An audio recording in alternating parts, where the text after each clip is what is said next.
People Panic Overwhelms European Borders by Mike Walsh from Ethnic Europeans, produced by free speech knowledge sharing and community building platform Truth Will Out Online. Many European nations such as Germany, Poland, Britain and Ireland over the years vacuumed up the peoples of the lagging Central European nations. The young and energetic of the Baltic states and Ukraine and Belarus typically fanned out over Europe where there were more work opportunities. Since the media-fueled panicdemic took hold in the EU, great factories, service and agricultural sectors have seen a cataclysmic drop in business.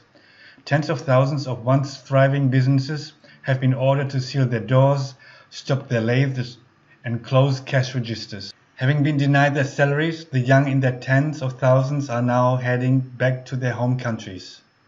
The massive migration from Poland to Ukraine is a case in point. Ukraine closes the frontiers on March 27, but people at checkpoints continue to arrive in an attempt to make it back home. Particularly critical is the situation on the border with Poland. There, by midnight until 12, 7,500 people had been transported by bus alone. Everybody on the border is screened for body temperature, their right to return examined, and many must submit to voluntary self-isolation. Overstretched border guards are currently working in enhanced mode.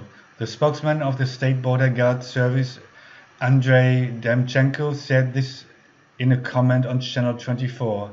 He recalled that as of March 16, according to the government's decision, the pedestrian connection at 49 Ukrainian border checkpoints was terminated. But we clearly understood and saw that from that movement citizens continued to arrive at the border crossing points without vehicles. Ever since that time, the State Border Service has organized work with local authorities and coordinated all issues related to buses that were separated by local authorities from border guards of neighboring countries.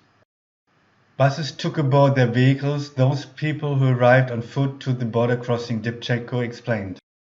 By March 25, 3,800 people were arriving from the border for clearance. For March 26, the number was 6,500 people, Demchenko said. According to the spokesman, about 4,000 were waiting at a single checkpoint on the Polish side of the border.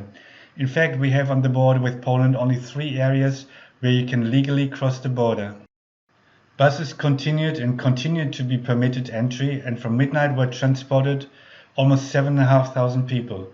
People have to understand the situation because everyone decided to cross the border en masse, Demchenko emphasized. According to the spokesman, the State Border Service is doing everything possible to cope with people who are without vehicles at the border and are waiting for clearance.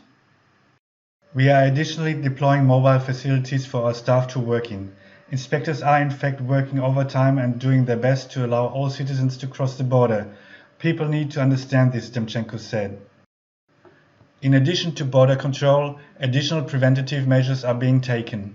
To prevent the spread of the coronavirus, all citizens undergo temperature screening. If signs of the disease are detected, such people will be immediately transmitted to doctors on the border and consent to voluntary self-isolation, explained Demchenko.